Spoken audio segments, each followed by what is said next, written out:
Bueno, estamos en Plaza Pública con el doctor Felipe Ramírez, especialista en sociología política. ¿Cómo está, doctor? Bien, gracias. Aquí con un gusto de recibirlos y pues a la orden. A ver qué tema Perfecto. abordamos. Pues yo quiero iniciar con una pregunta. Profesor, bueno, doctor, ¿qué es Morena? ¿Cómo podemos definir a Morena?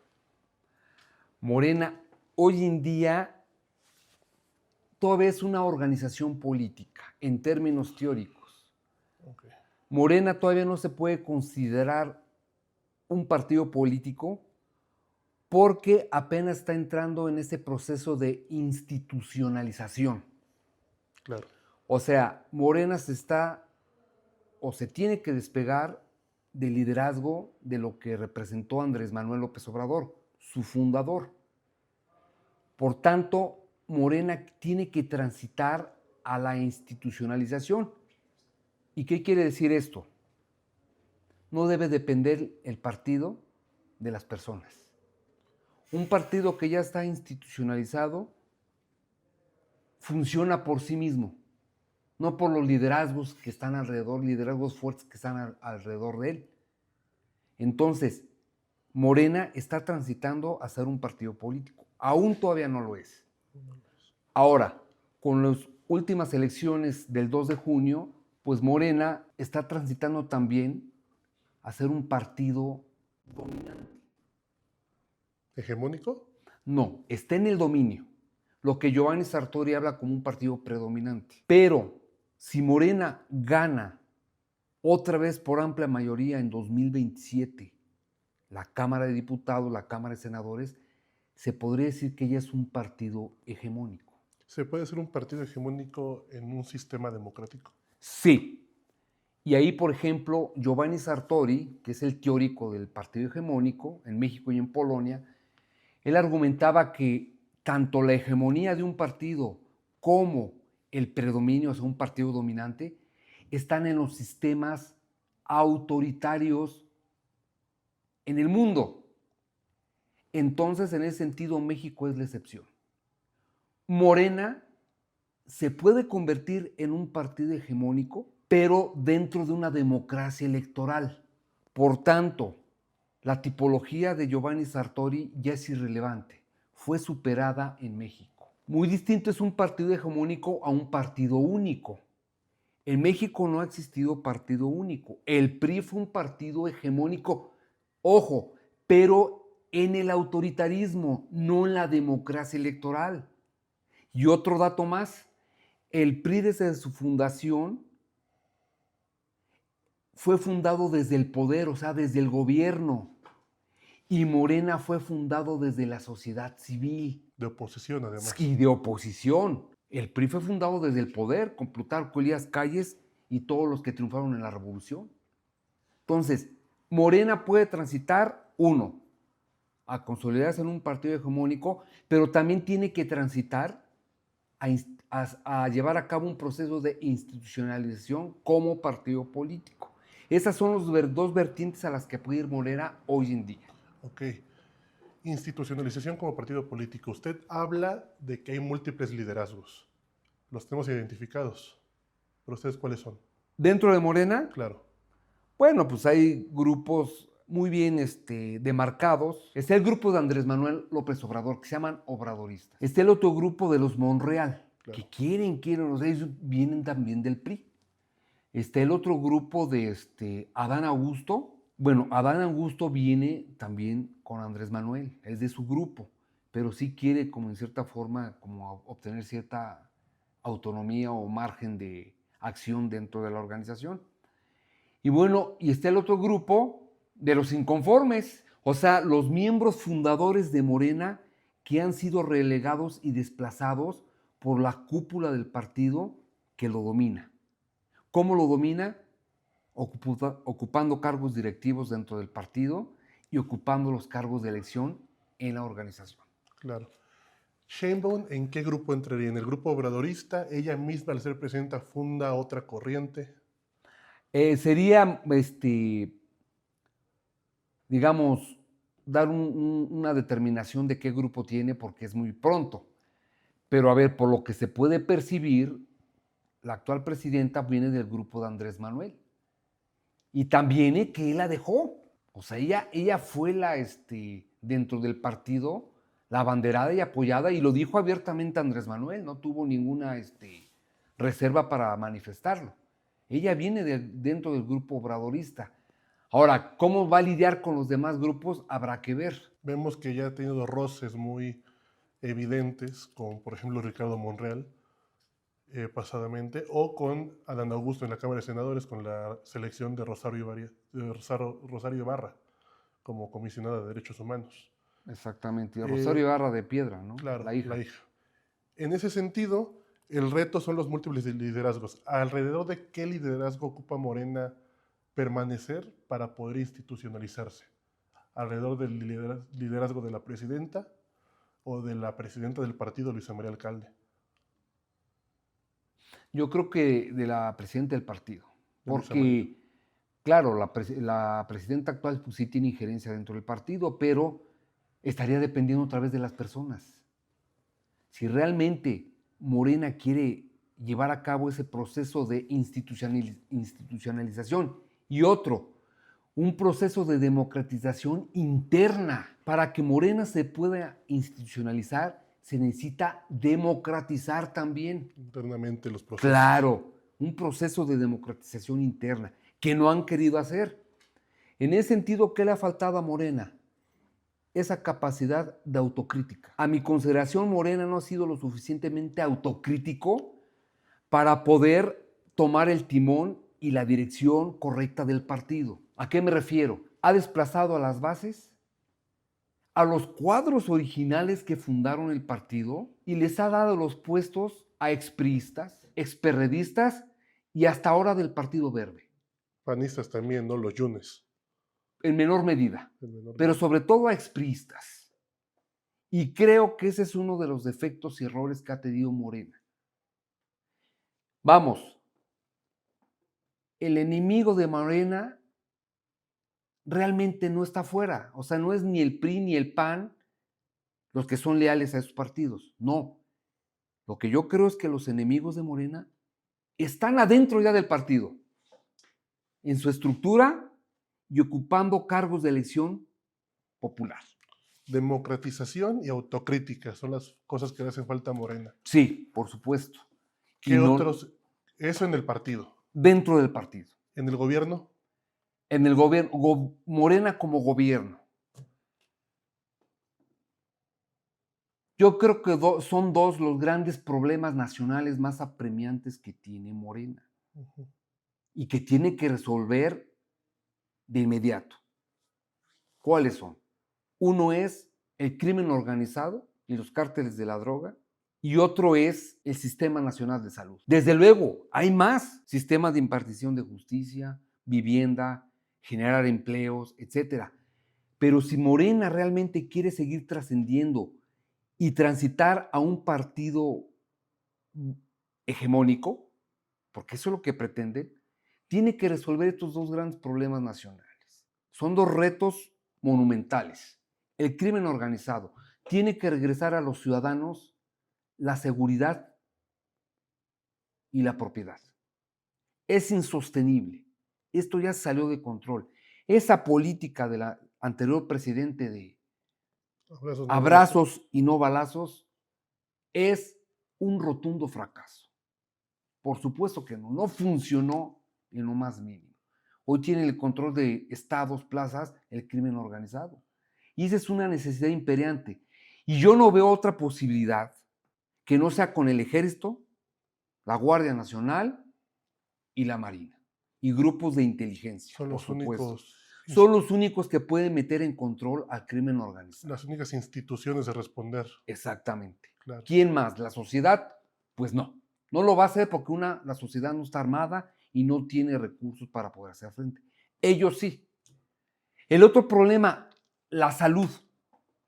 El Sistema Nacional de Salud está colapsado en México.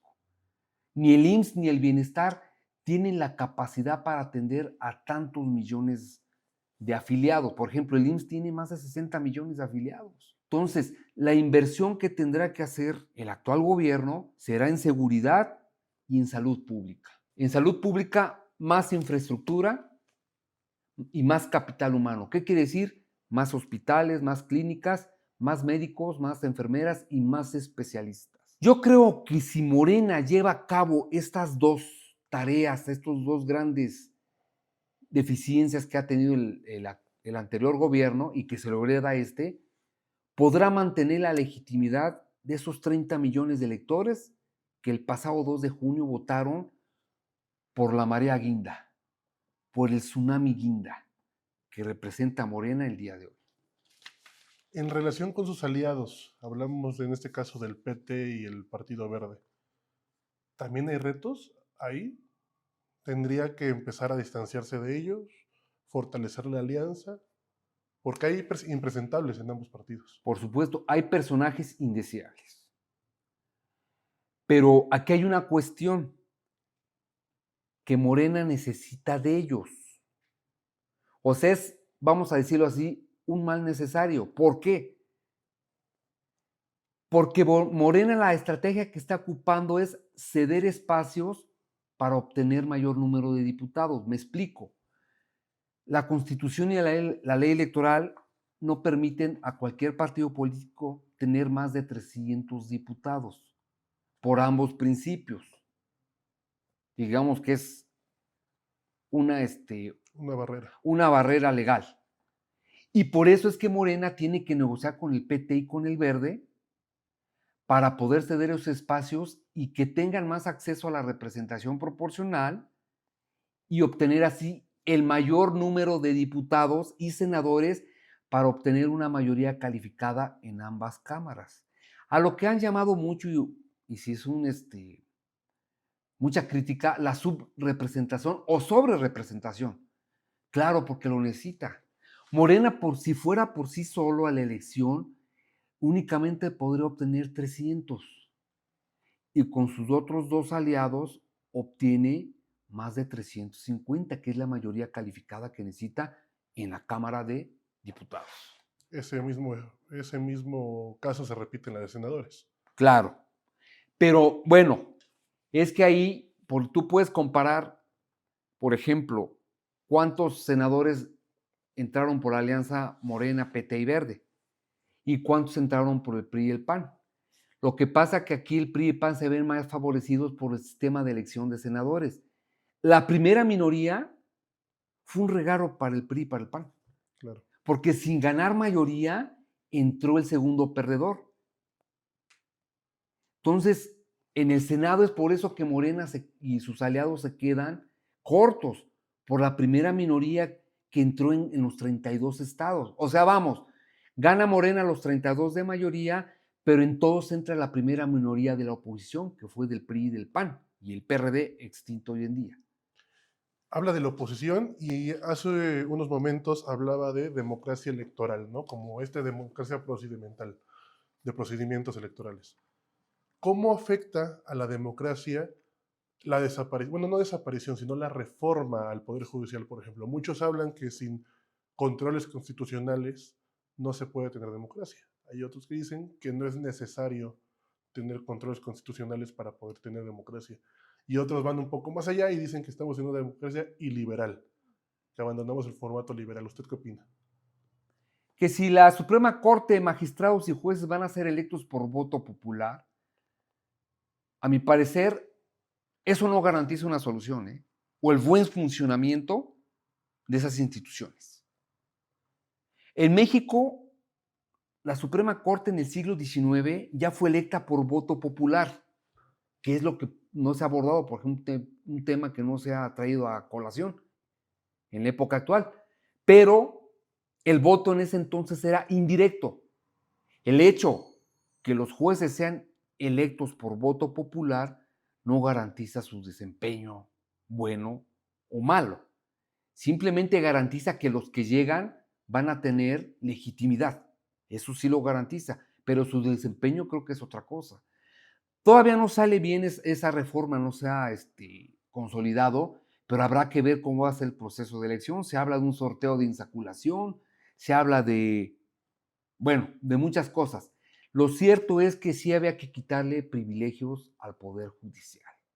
Y creo que ahí sí ha sido acertada esta labor de, bueno, de eliminar el nepotismo, de eliminar esos privilegios que en ninguna parte del mundo los jueces ganan tanto como en México. Claro. La oposición, un factor relevante si hablamos de democracia en el sistema. ¿La oposición tiene oportunidad de renacer? Hablamos del PRI, del PAN en este caso, o están tendidos en la lona y necesitamos nuevos partidos de oposición que puedan hacerle frente a Morena. Yo creo que el único que va a sobrevivir para las próximas elecciones de 2030 va a ser el Partido Acción Nacional. El PRI, ¿Pie de registro? en la práctica, ya tiene un pie en la tumba. Está por desaparecer. Por muchos motivos, pero uno de ellos es que el PRI, ya lo mencioné en un principio, nace desde el poder. Pero es un partido que nace, como nace desde el poder, nace antidemocrático, represor y autoritario. Y lo más curioso es que así va a morir. Claro. Tan solo hay que ver a su dirigente nacional. Se religió. Se religió, se impuso un enriquecimiento ilícito. Así fue el PRI. Eso es el PRI y eso seguirá siendo el PRI. Y por tanto, el PRI difícilmente, al menos que se democratice, se reestructure, sea una oposición responsable, puede sobrevivir. De lo contrario, no. El Partido Acción Nacional sí va a vivir.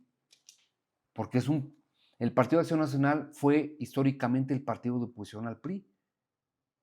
Y tan solo las alianzas de ambos partidos en estas elecciones del 24 ya anuncian sus dirigentes que ya no va a haber, que no funcionó. Pues claro, ¿cómo iba a funcionar?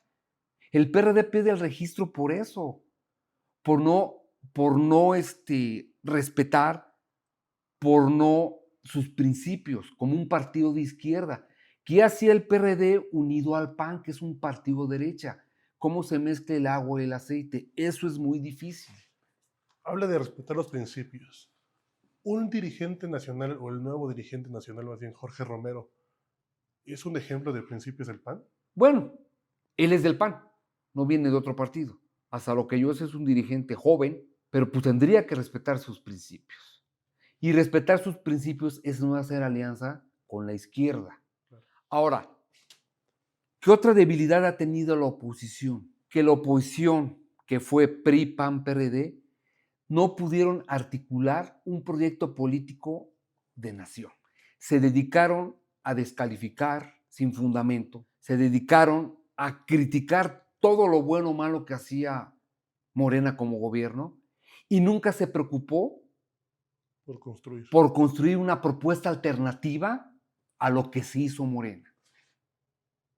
¿El PAN está en el fondo o puede ir más abajo? No, el PAN todavía puede caer. A ver, ¿cómo va a caer en la medida que Morena se haga un partido hegemónico? La hegemonía sería el resultado de una caída estrepitosa del PAN y que el PRI prácticamente desapareciera de la escena política. Eso representaría ya si Morena es un partido hegemónico. Hoy gobierna 24 de las 32 entidades del país. Tiene mayoría en los congresos locales. Se llevó el carro completo en el Poder Ejecutivo Nacional. Tiene la mayoría calificada en las ambas cámaras. Por eso yo decía desde un principio, está a un paso de transitar a la hegemonía. Y en la medida que el PAN y los demás partidos hagan una oposición responsable, con argumentos, con propuestas, yo creo que en esa medida esos partidos van a poder subsistir y empezar a recuperar muchos espacios que ha perdido en esta última elección. Usted habla de ser una oposición responsable, pero si nos vamos un poquito más lejos el análisis, lo llevamos a análisis internacional, la forma en la que la derecha ha recuperado el poder en sus países, hablemos por ejemplo de Brasil con Jair Bolsonaro, es lo contrario, una oposición reaccionaria, mentirosa y de ultraderecha. ¿Cree que el PAN tome el camino de la ultraderecha libertaria como Argentina, por ejemplo? Es que la está tomando. La ha tomado. Este es el camino a seguir para ellos. Eso sí. Y si no reorientan el timón, no se hacen una oposición responsable y crítica con propuestas, su camino va a ser ese, ¿eh? Aquí la ultraderecha no tiene En lugar. 2030 va a llegar muy debilitado el PAN. Y si eso le agregamos que tiene malos candidatos, el electorado actuó y va a seguir actuando. Si el PAN, la oposición, no corrige el rumbo, se va a ir minimizando y va a ir perdiendo espacios progresivamente en 2027 y en 2030. Aquí podemos entrar en un roce a lo mejor, porque para mí Lili Telles es un digno personaje de la ultraderecha internacional. Pero entonces, bajo su análisis, ese tipo de discursos en México no tienen lugar. No tiene cabida. Vamos, no tiene repercusión. ¿Aquí serviría una derecha más moderada? Claro, y más responsable, más crítica. Es que una cosa es hacer una crítica constructiva y otra cosa nada más criticar todo por criticarlo, sin ningún fundamento, sin ningún argumento. Y creo que en ese sentido el PAN y el PRI ha caído en excesos. No ha sabido ganarse el electorado, no ha tenido buenas propuestas y los resultados son esos. Con esto no quiero decir que Morena esté exento de malos gobiernos, por supuesto que no. En esa medida también Morena tiene que reorientar y agarrar el timón, corregir lo que ha hecho mal. Darle y abrirle espacios a los cuadros originales, darles cargos en la estructura del partido, pero también en los cargos públicos. Dignificar a los miembros fundadores, vamos a decir así, los puros del partido. Y no estarle dando esas cuotas de poder a priistas y ahora gente del Verde, que también vienen del PRI, muchos de ellos. Entonces, tanto la oposición como Morena tienen que hacer cosas, pero la oposición tiene que estar más preocupada. Un análisis prospectivo para finalizar de lo que nos espera en el 2027 y de lo que podría esperarnos en el 2030. Si Morena transita la hegemonía, ya lo dije, el PAN y los demás partidos de oposición, ¿qué le hace falta a Morena? Renovar sus cuadros y dar la apertura para que se construyan carreras políticas desvinculadas de los partidos tradicionales. Renovar la clase política mexicana. Generar nuevos liderazgos dentro de Morena. Vamos a decirlo así, puros, que no vengan de otros partidos. Y en esa medida, Morena pasaría a ser el partido más exitoso en México en 10 años. No ha existido un partido más exitoso en la democracia electoral hasta el día de hoy que Morena. Si Morena quiere trascender en la historia, tendrá que corregir lo que ha hecho mal y tendrá que ver al futuro con otra visión. Ya no estar dependiendo de las estructuras del viejo PRI o políticos de viejo cuño como Monreal, como otros tipos que son indeseables dentro del partido. Entonces, si Morena quiere construir un futuro y consolidarse como un partido de larga duración, de larga permanencia, tiene que institucionalizarse y democratizarse a su interior. Eso es lo que yo preveo para el 2027 y para el 2030. Desde luego, 2027 y 2030 los va a ganar si no sucede algo excepcional. O sea, algo excepcional que una gran crisis económica, devaluación del peso, que quite los programas sociales, por ejemplo. Eso le tendría un efecto negativo a Morena, ¿eh? Acuérdense que en política existe lo que es causalidad. Y esas serían unas causas probables para que Morena se pueda colapsar. Pero si Morena mantiene sus programas sociales y lo que ya mencioné, combate al crimen organizado con éxito y fortalece el Sistema Nacional de Salud, Morena va a llegar al 2030 como un partido hegemónico, como un partido de larga duración, donde la oposición se va a ir minimizando, incluso perdiendo el registro. Sería todo, profe. Gracias. Bueno, gracias a ustedes.